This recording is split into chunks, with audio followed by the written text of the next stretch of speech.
been trying hard to keep my cool, but when you're near, there's nothing that I can do. When you're walking in, I know it's true. It doesn't even matter how hard I try, 'cause when I hear your voice, my walls come down. Boy, you are the only thing I want. There must be a way I can make you see that if we fell in love, it will be so sweet. But when it's you and me, nobody can bring us down, bring us down.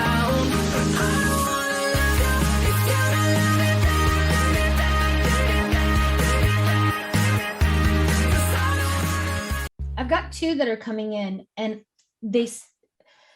I'm getting that they're related, like they're brothers. Like what I'm getting is that your grandfather and his brother are coming through. And I'm getting the impression the grandfather's on your father's side. Has your grandfather and your dad's side passed away? No. Okay. He is a grandfather. Now, whether he's your grandfather or a great grandfather, he's coming through as a grandfather and definitely on your dad's side. So I got to go with what he's saying. Okay. Yeah, until he gets his message out, he's not going to think. So he wants to talk about your father. Okay. So is there a bit of a strained relationship between you and your father right now? A little bit. Could be why he's coming through. Yeah. Because he's like, I ain't leaving. Right. The impression he's giving me is that the reason that there's a strain there is that in some ways you and your father are a lot alike in certain things. So sometimes you would think because you're so much alike that you would get along, but instead you don't see eye to eye. And that's what he's saying, because ironically, you both think you're right. Yes. And you try to convince each other that you're both right. Yes. And yet you are both right, but it's different. Right. It's like and he's saying it's a generation gap. It's a generational thing. Like he's going from his generation of how he's going through at a problem, and you're going through it at your generation, which is different. Right. So there's got to be a happy medium somewhere. He's talking about a reconciliation, something like that. And a lot of that has to do with just sitting down. It's like sitting down and listening to each other, because I think you guys are so into talking, right, that no one listens. And then it ends up in frustrations and just like going your own way. And then there's no talking at all. Right. So makes sense why he's coming through now. Yes.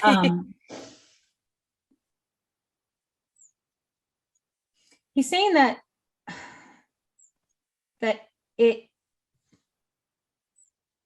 this strain that you guys have, I mean, it's fixable. Everything's fixable. And you guys are both willing to open to do this, but he's saying that if you guys don't learn to communicate, it will get worse, right? Because it's important that your father is in your life. Yeah.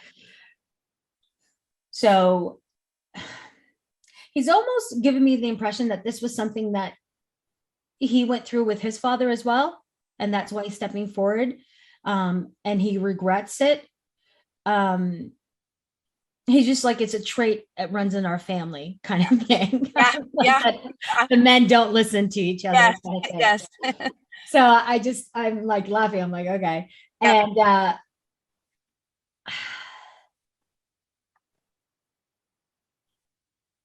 it's fun. The impression he's giving me is that your dad wants to mend this and wants to have a better relationship with you.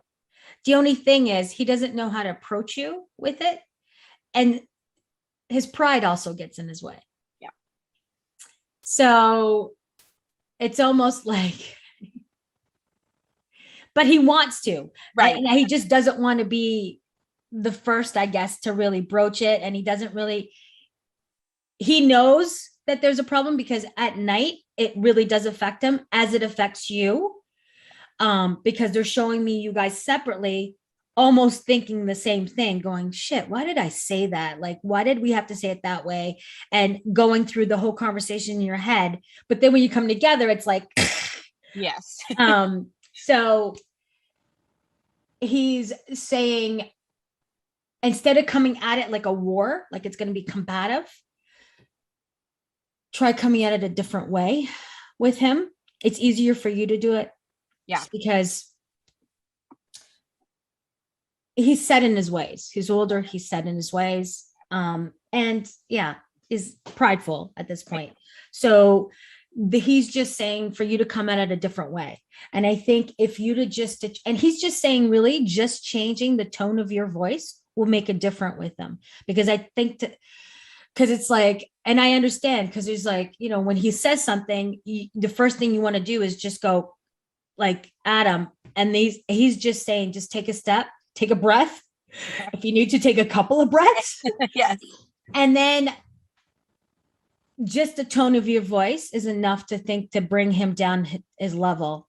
And it will be something that, because what they're showing me, it's almost like you guys are so used to doing this that this is just the way you guys have started communicating. It's almost like a habit now.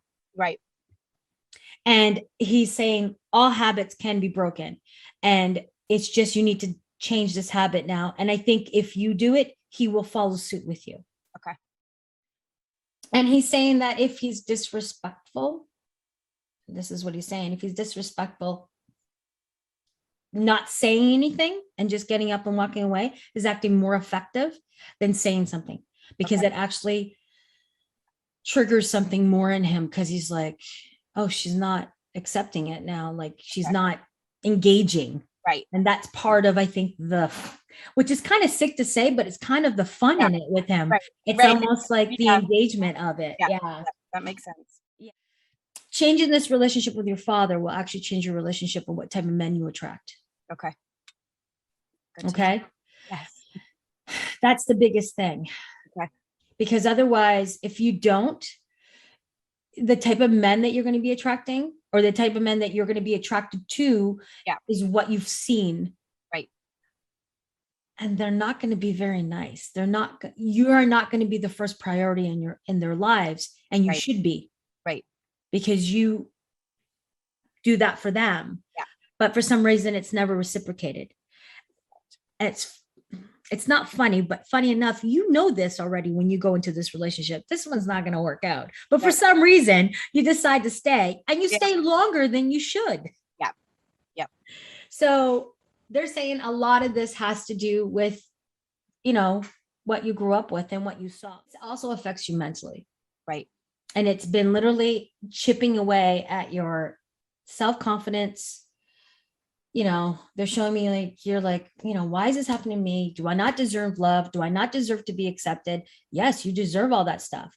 It's just that these patterns that you've been, you know, exposed to and you've been using have been exposing you to these different things, and you just keep going for the wrong guy.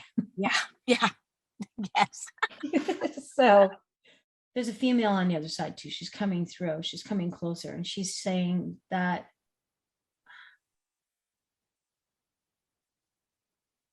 trying to figure out who the female is. I got female energy coming through. Grandmother? She's a grandmother that's coming through, that's coming closer. She's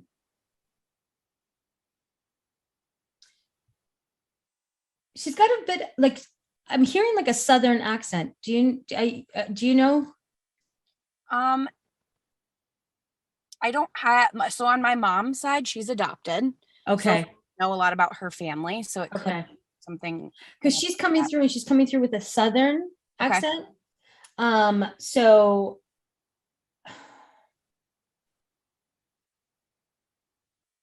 and she's just really worried about your, she's just talking about your mental health and how this has been, it's almost like she's saying you need to take your power back, because you've been giving it away and giving it away and giving it away. And now you're at the point where you don't know what to do. So you kind of just throw up your hands. You're like, whatever. And that's not the way to live anything. Right. And it's kind of, this whole thing affects every area of your life. It affects your career. It affects your relationships, because it, this is your core. So you have to start back with it. So it's almost like you need to start back at the beginning. Okay. So working in you're in your dad's relationship, that is one thing, but you need to start working on yourself as well and being more confident. Okay. So, maybe not date for a bit. Yeah. Maybe take a hiatus for about 6 months. Okay. Yep. If someone comes along, is keep them in the friend zone for a bit, because that's the easiest way for you to get to know them. Right. Because they're like, some smooth talker comes along. Yep.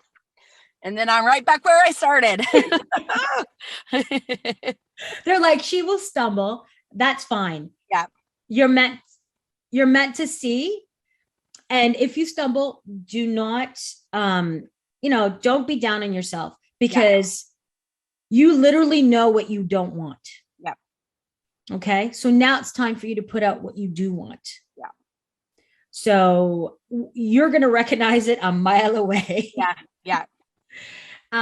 So they're saying, just take a breath and really work on yourself, calming your mind, getting into a better, healthier relationship with yourself to get on a better track and just healthier. I'm like, and they're showing me like, really in 2 years from now, if you start implementing this, you'll be different. Okay. Everything will be different about you, because not only will you start changing your relationships, you're going to see your friendships around you change as well. They're saying, are you an avid reader? Yes. Okay. Have you thought of writing? I'm a pretty big journaler as well. So is that a career that you've been looking at, possibly? Not recently, but I think maybe it's like always been in the back of my mind, but I have a lot I could write about. Yeah. And getting into writing. Okay. Because I'm hearing like you're a prolific writer. It's just that you don't have the confidence for it.